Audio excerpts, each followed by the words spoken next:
নমস্কার, আমি সঙ্গমিত্রা। আমার এই সহজ রান্না চ্যানেলে আপনাদের সবাইকে স্বাগত। আজ আমি রান্না করছি দারুণ স্বাদের কাঁকরোলের একটা নিরামিষ রেসিপি। আপনারা নিরামিষের দিনে খুব সহজেই বানিয়ে নিতে পারেন এই রেসিপিটি। এখানে আমি 4টে কাঁকরোল নিয়েছি। কাঁকরোলগুলোকে চেঁচে নিয়ে চাক চাক করে কেটে নিয়েছি। এখন এর মধ্যে নিয়ে নিচ্ছি সামান্য একটু নুন আর 1/4 টিস্পুন হলুদ গুঁড়ো। নুন আর হলুদ গুঁড়োটা ভালো করে মিশিয়ে নেব কাঁকরোলের মধ্যে।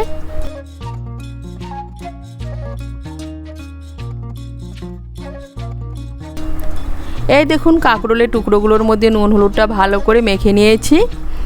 এখন আমি এগুলোকে সাইডে রেখে দিচ্ছি। এদিকে একটা মশলার পেস্ট বানিয়ে নেব। তার জন্য নিয়েছি মিক্সির ছোট জার। এর মধ্যে নিয়ে নিচ্ছি 4 টিস্পুন পোস্ত, নিয়ে নিচ্ছি 4টে কাজু বাদাম, 4টে পাকা আর কাঁচা লঙ্কা, আর নিয়ে নিচ্ছি কয়েক টুকরো নারকেল। এগুলো দিয়ে একটা মিহি পেস্ট বানিয়ে নেব। এদিকে কড়াই বসিয়েছি। কড়াইতে দিয়ে দিচ্ছি সর্ষের তেল। তেলটাকে ভালো করে গরম করে নেব। তেলটাকে ভালো করে গরম করে নিয়েছি। এখন এর মধ্যে নুন আর হলুদ দিয়ে মেখে রাখা কাঁকরোলের টুকরোগুলোকে ভেজে নেব।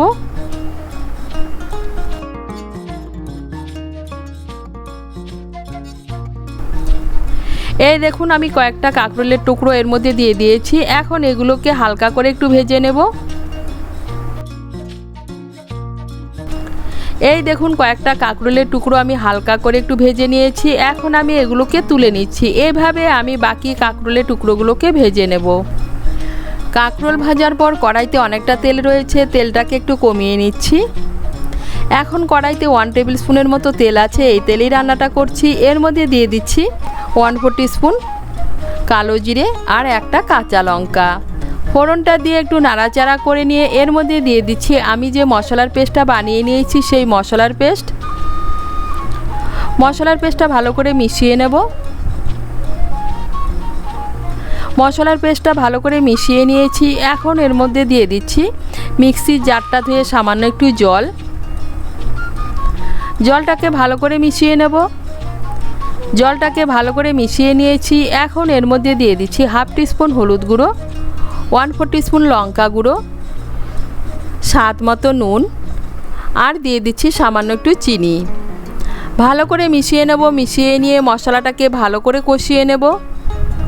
এই দেখুন মশলাটাকে ভালো করে কষিয়ে নিয়েছি। মশলা থেকে তেল ছেড়ে দিয়েছে, তার মানে মশলাটা ভালো করে কষানো হয়ে গিয়েছে। এখন এর মধ্যে দিয়ে দিচ্ছি ভেজে রাখা কাঁকরোলগুলোকে মশলার সঙ্গে ভালো করে মিশিয়ে নেব। কাঁকরোলগুলোকে মশলার সঙ্গে ভালো করে মিশিয়ে নিয়েছি। এখন এর মধ্যে দিয়ে দিচ্ছি জল। এর মধ্যে দিয়ে দিচ্ছি মশলার বাটিগুলো ধুয়ে 1 বাটি গরম জল। জলটাকে ভালো করে মিশিয়ে নেব। মিশিয়ে নিয়ে গ্যাসের আঁচটাকে মিডিয়াম করে 4-5 মিনিটের জন্য ঢেকে দেব। গ্যাসের আঁচটাকে মিডিয়াম করে 4-5 মিনিটের জন্য ঢেকে দিয়েছিলাম। আর এই দেখুন কাঁকরোলগুলো পুরোপুরি সেদ্ধ হয়ে গিয়েছে।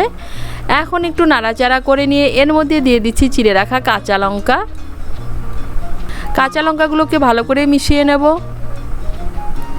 কাঁচা লঙ্কাটাকে ভালো করে মিশিয়ে নিয়েছি। এখন এর মধ্যে দিয়ে দিচ্ছি আমি যে কাঁকরোল ভাজার তেলটা তুলে রেখে দিয়েছিলাম সেই তেলের মধ্যে দিয়ে দিচ্ছি 1/2 টিস্পুন গোটা পোস্ত। এখন এই পোস্তর দানাগুলোকে একটু ভেজে নিচ্ছি এই তেলের মধ্যে।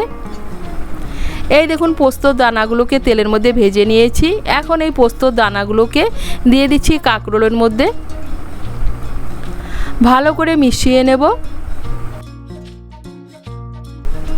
পোস্তদানার তেলটাকে ভালো করে মিশিয়ে নিয়েছি। আর তৈরি হয়ে গেল দারুণ স্বাদের নিরামিষ কাঁকরোলের রেসিপি।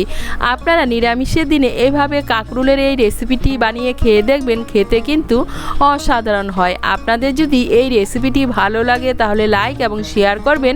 আর রেসিপিটি কেমন হয়েছে কমেন্ট করে জানাবেন। আরও নতুন নতুন নিরামিষ রেসিপি পাবার জন্য চ্যানেলটিকে সাবস্ক্রাইব করে পাশে থাকবেন। ধন্যবাদ।